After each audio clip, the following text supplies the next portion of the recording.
என்ன சிவன்யா, உன் வேலையை எவ்வளவு சுலபமா முடிச்சு கவனிச்சியா? இனிமே நீ யாகத்துக்கு போக வேண்டிய அவசியம் இருக்காது. நீ இங்கே இருந்து எப்பவும் போல உன் புருஷனுக்கு சேவை பண்ண. என்ன கேட்காம எதுக்காக கார்த்திக்கு விஷத்தை கொடுத்த? அவனை பத்தி உனக்கு என்ன தெரியும்? அவன் நல்லவன் ஸ்ரீயா. என்னைக்கும் 4 பேருக்கு நல்லது செய்யணும்னு நினைக்கிறவன், யாருக்கும் கெடுதல் நினைக்காதவன். அவனை நீ இந்த மாதிரி பண்ணிருக்க கூடாது. நீ இந்த மாதிரி செஞ்சது தப்பு ஸ்ரேயா. இதை நீ செஞ்சிருக்க கூடாது. எதை பண்ணணும் பண்ண கூடாதுன்னு எனக்கு தெரியும். ஒரு நாகினியா இருந்துகிட்டு நீ மனுஷங்க மாதிரி பேசிட்டு இருக்க. அவனுக்காக நீ என்கிட்ட சண்டைக்கு வர? நீயும் நானும் ஒண்ணு. உன் இனத்தை யோசிச்சு பாரு. அவன் உன் அம்மா அப்பாவை கொண்ட கொலகாரனோட புள்ள. ஒரு கொலகாரன் புள்ள கொலகாரனா தான் இருக்க முடியும். அவனுங்க 2 பேர் உடம்புலயும் ஓடுறது ஒரே ரத்தம். அவன் கல்யாணம் பண்ணிக்கிட்டாங்கிறதுனால நீ அவனுடைய பொண்டாட்டி ஆயிட முடியாது. நடந்தது நிஜமான கல்யாணம் இல்லங்கறத நீ தெரிஞ்சுக்கணும். அந்த நாடகத்தை நடத்தினவளே நீதான். அந்த வீட்டுக்குள்ள நுழையணும், அவங்கள பழி வாங்கணும் நடத்தின. பழி வாங்கணும்? அந்த எண்ணம் இன்னும் என்னை விட்டு போகல. நான் நிச்சயம் நினைச்சதை சாதிப்பேன். நீ ஒன்னும் அதை ஞாபகப்படுத்த வேண்டாம். ஆனா அதுக்காக ஒரு அப்பாவியோட உயிரை எடுக்க முடியாது. சிவன்யா, ஏன் இப்படி பேசிட்டு இருக்க? நீ ஒரு நாகினி. ஒரு நாகம் நாகத்தோட தான் உறவு வச்சுக்கணுங்கிறது உனக்கு தெரியாதா என்ன? வேற உறவுக்கு இடம் கொடுக்காத. ஒருவேளை தப்பி தவறி கூட ஏதாவது நடந்துருச்சுன்னா என்ன தண்டனை கிடைக்கும்னு தெரியும்ல? தெரியும், நல்லாவே தெரியும். எதையும் நான் மறக்கவும் இல்லை.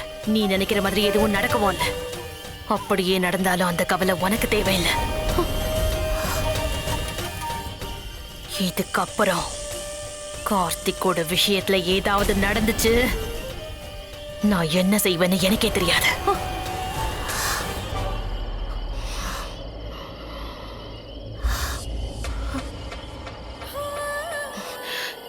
எனக்கு என்ன ஆச்சு? ஏன் கார்த்திக்கோட பேச்சு எடுத்தாலே ஏன் இவ்வளவு உணர்ச்சி வசப்படுறேன்?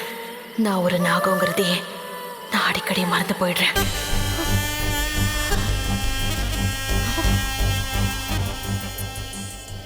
என்னையே எதிர்த்து பேசிட்டல.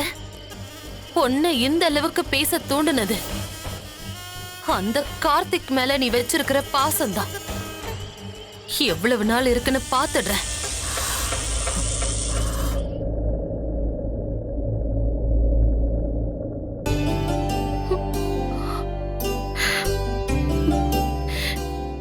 என்ன மன்னிச்சிருங்க கார்த்திக். ஸ்ரேயா உங்களுக்கு இப்படி ஒரு கெடுதலை பண்ணுவான்னு நான் கனவுல கூட நினைச்சு பார்க்கல. என் மேல இருக்க நம்பிக்கையில தான் அவ கொடுத்த அந்த விஷ பாயசத்தை நீங்க சாப்பிட்டுருக்கீங்க. என் மேல நீங்க வச்சிருக்க நம்பிக்கை, அன்பு, பாசம், இதெல்லாம் என்ன ஒரு நாகங்கிறத அப்பப்ப மறக்க வச்சிடுது. ஸ்ரேயா சொன்னது ஒரு வகையில சரிதான். என் அம்மா அப்பாவை கொன்ன எதிரியோட புள்ளதான் நீங்க. நியாயமா உங்க மேலேயும் எனக்கு பகை இருந்திருக்கணும். ஆனா என்னமோ தெரியல, எனக்குள்ள அப்படி ஒரு எண்ணமே வர மாட்டேங்குது.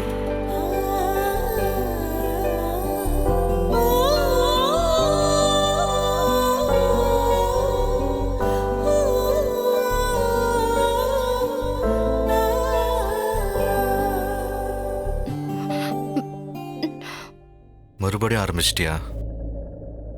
இவன் எப்படா மயங்கி விழுவான், எப்படா இவன் பக்கத்துல போலான்னு நினைச்சியா? இல்ல அந்த மாதிரிலாம் ஒண்ணும் இல்ல. சும்மா தான் உட்கார்ந்திருந்தேன். என்ன சும்மாதான்?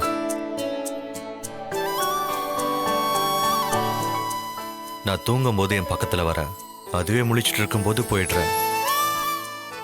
என்னாச்சு உனக்கு? எனக்கு ஒண்ணும் இல்ல. உங்களுக்கு உடம்பு முடியலல்ல, கொஞ்ச நேரம் தூங்குனா சரியாயிடுவீங்க. பேசாம படுங்க.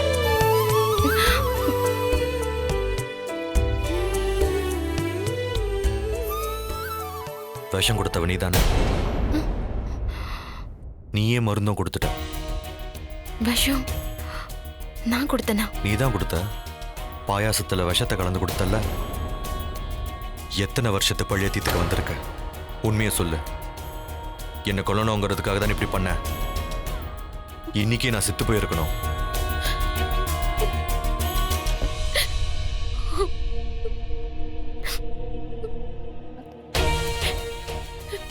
என்னது? ஏன் அழுற? ஹே, அழாத சிவன்யா. நான் சும்மா விளையாட்டு தான் சொன்னேன். சின்ன குழந்தையா இருக்கியே. அம்மா சரியா தான் சொன்னாங்க. நாகினி கிட்ட அன்பும் இருக்காது காதலும் இருக்காதுன்னு. ஆனா நீ இது எல்லாத்துக்கும் ஆப்போசிட்டா இருக்க. உன் மனசுல அன்பும் காதலும் தவிர வேற எதுவுமே இல்லை.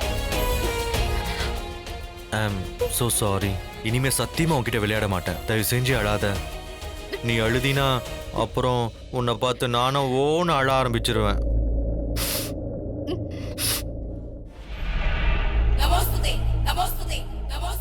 இன்னைக்கு ஆனந்த ராத்திரி என் தாயோட மனசு குளிர வைக்கணும்.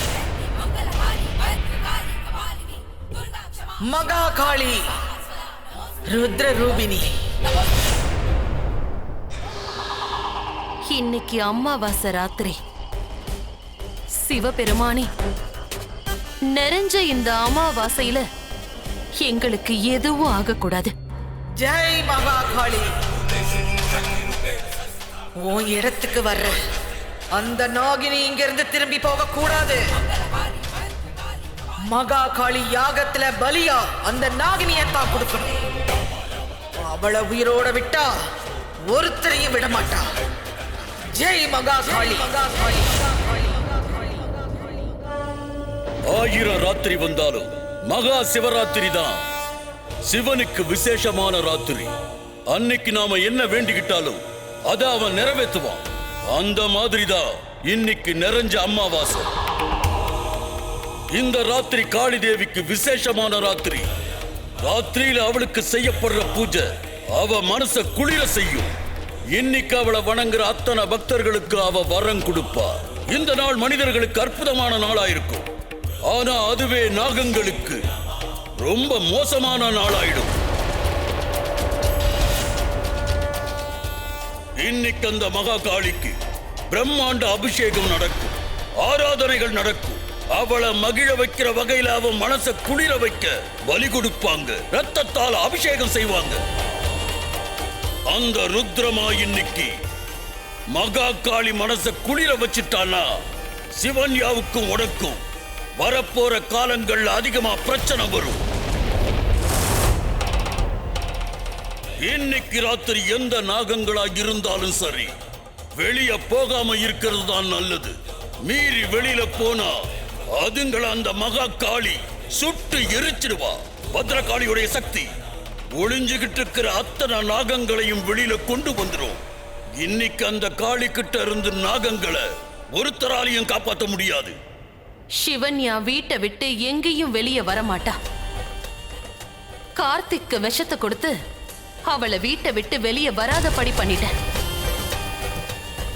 அவளுக்கு எதுவும் ஆகாது. ருத்ரமாவை பாக்குறதுக்கு புறப்பட்டு போயிட்டு இருக்கிற அத்தனை பேரையும் எப்படியாவது தடுத்தாகணும். ருத்ரமா அவங்கள காப்பாத்தணும்னா அவங்க அந்த இடத்துக்கு போய் ஆகணுமே.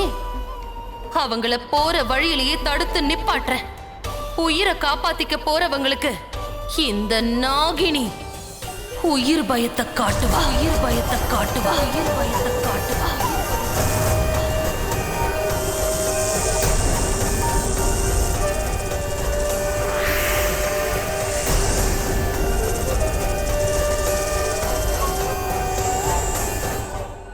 இரு ஸ்ரேயா, அவசரப்பட்டு போகாத.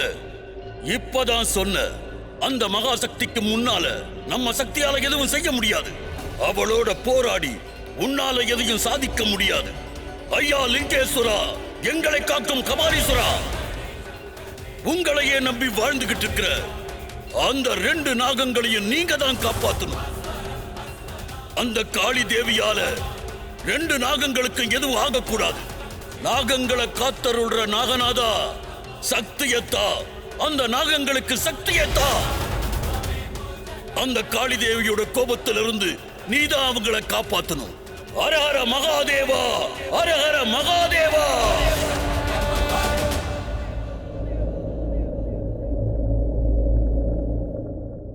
ஓம் கம் காளியே, களவீர பிரியாயை, மாதங்கியே, திரிபுர சுந்தரியே,